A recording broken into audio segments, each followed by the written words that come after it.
ভয়াবহ অগ্নিকাণ্ডে ভস্মীভূত রাতাবাড়ির বড়শুল গ্রামের শারিমুল হকের বসতবাড়ি।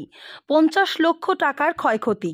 রাতাবাড়ি থানার এলাকাধীন বড়শুল গ্রামের ভয়াবহ অগ্নিকাণ্ডে ভস্মীভূত শারিমুল হকের বসতবাড়ি। আনুমানিক 2টা নাগাদ বিদ্যুতের শর্ট সার্কিটের ফলে আগুনের সূত্রপাত হয়। শুক্রবার স্থানীয় হাটবার থাকার কারণে বাড়ির পুরুষ লোক সবাই রাতাবাড়ি বাজারে ছিলেন। হঠাৎ আগুনের লেলিহান শিখা মহিলাদের নজরে আসে। মহিলাদের চিৎকারে আশেপাশের লোকজন জমায়েত হওয়ার আগে আগুন গোটা বসত গৃহ গ্রাস করে ফেলে। সঙ্গে সঙ্গে রামকৃষ্ণনগর অগ্নি নির্বাপক বাহিনীকে খবর দিলে একটি অগ্নি নির্বাপক বাহিনীর গাড়ি ঘটনাস্থলে উপস্থিত হয়।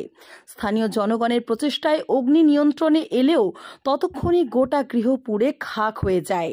শারিমুল হকের নিকটাত্মীয় হেলাল আহমেদ জানান, ঘরের আসবাবপত্র সহ 100 মনের মতো ধান, নগদ অর্থ, সোনা ইত্যাদি পুড়ে ছাই হয়ে গেছে। ক্ষয়ক্ষতির পরিমাণ আনুমানিক 50 লক্ষ টাকা হবে বলে অনুমান করা হচ্ছে। রামকৃষ্ণনগর থেকে শ্যামল আচার্যের রিপোর্ট, নিউজ অবিকল।